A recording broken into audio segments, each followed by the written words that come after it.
have your subject? Yeah. So just so you get the point of this research, so it was my master's research. I studied forestry, but then I studied environmental anthropology, so the relation between humans and nature, basically.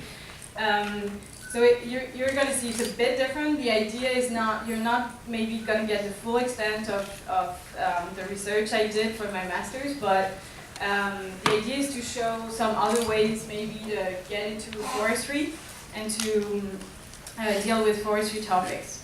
All right. Ooh. What? What should I do, previous or next?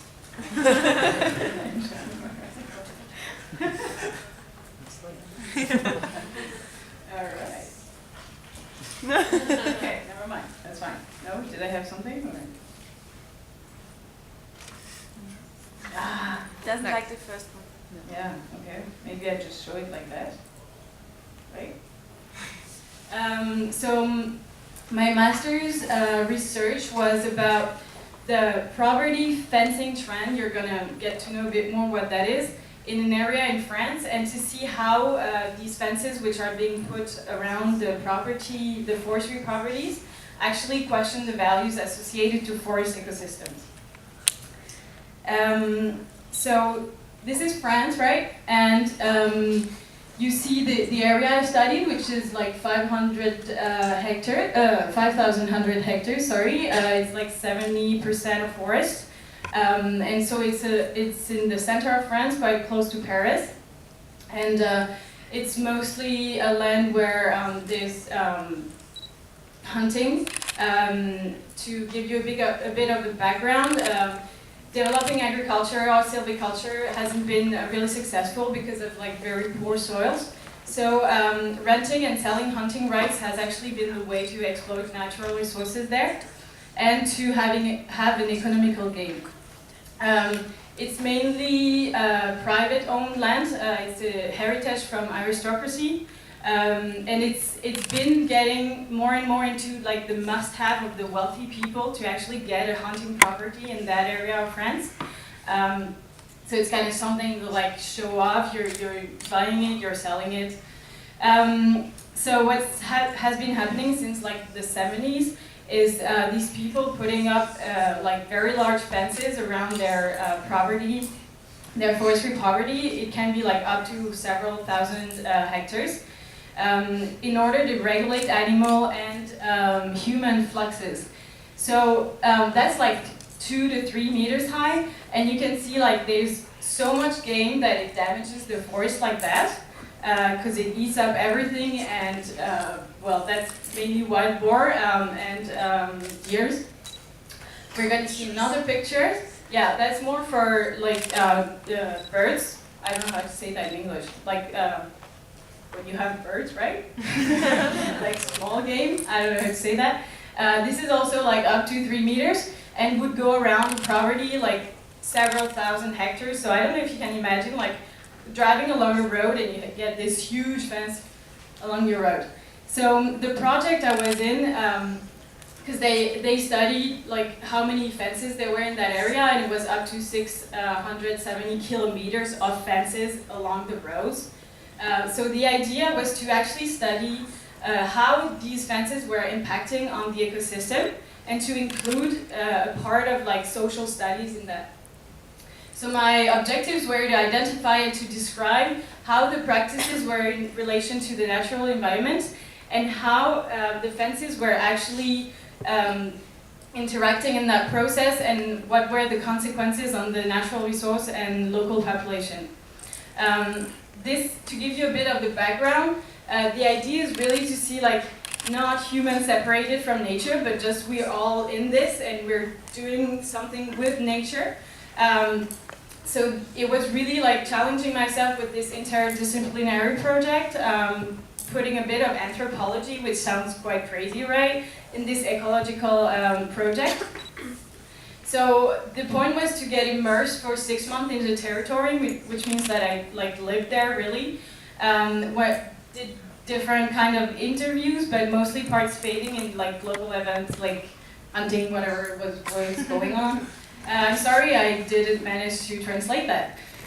So that's to show the kind of basic landscape there. So you've got a crop for game. You've got the forest where people want to obviously ride bikes, hike, whatever, but also hunt. And then you've got also agriculture purposes. So one of the findings I had was the difference between intrinsic and instrumental values, which means either you appreciate the natural environment for what it is, or you consider nature as actually having to provide something to humans. So fences enable to make the difference between these values and to make sure you have the power to realize them. This is in French, for those who can read French, I could not translate that. So some owners see their property really as a private garden, no matter if it's several thousand hectares.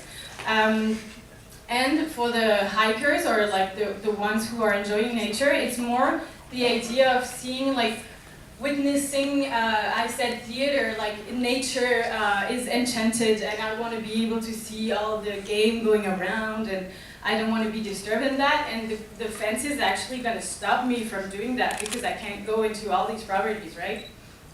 And for the hunters, the idea was that they were going there to hunt and there was a specific demand on how to hunt, what do I want to hunt, no matter what the territory would naturally provide them with.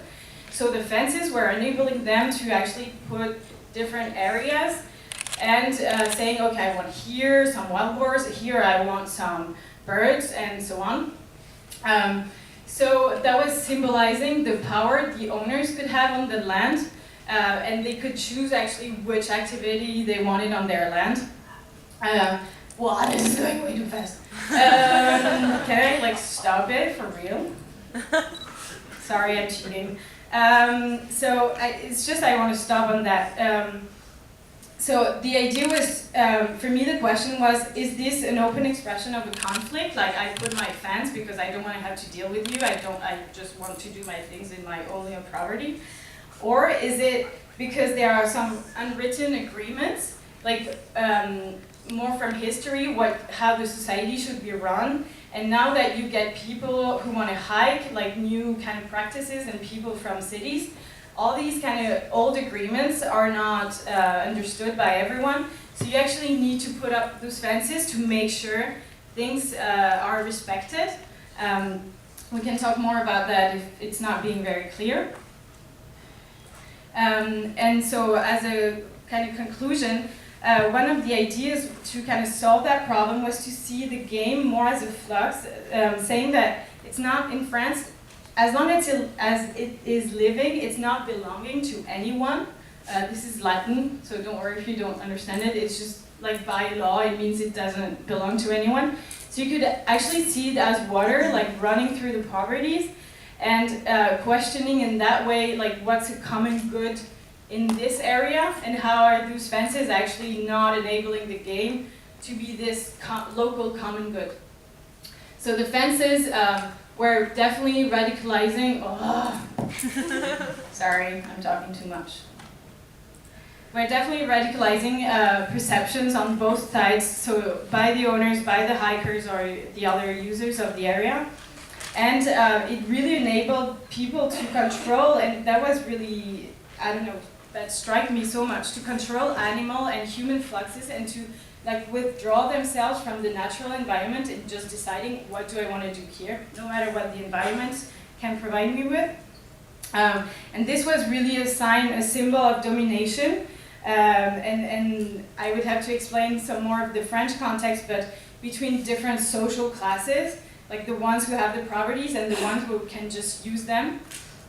And so, as I said, it raises the question of the local definition of common goods.